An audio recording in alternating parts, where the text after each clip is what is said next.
तुम्हारा छोटा लाडला भाई कैस। क्या कर दिया उसने? अफेयर। कुछ हुआ है क्या? आपकी ही मेहरबानी आंटी।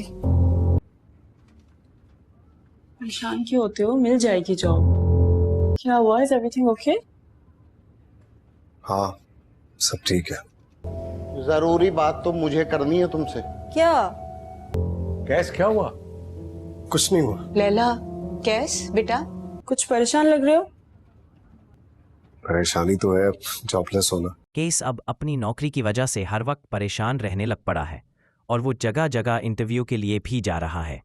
एक दिन जब वो अपनी किसी दोस्त के पास मदद के लिए जाएगा तो तब वो उसको जब हौसला दे रही होगी तो केस का कोई रिश्तेदार उन दोनों को एक साथ देख लेगा। अब वो सारे खानदान में ये बात मशहूर कर देगा कि केस का बाहर किसी लड़की के साथ चक्कर चल रहा है, जबकि घर में लैला ने अलग हंगामा बना रखा है क्योंकि केस ने जब से इस को बोला है कि उन लोगों का वालिदैन बन जाना चाहिए, तब से लैला केस से लड़ रही है और केस अब लैला की माँ को भी बातें सुनाएगा कि आपकी शय की वजह से लैला ये सब कर रही है।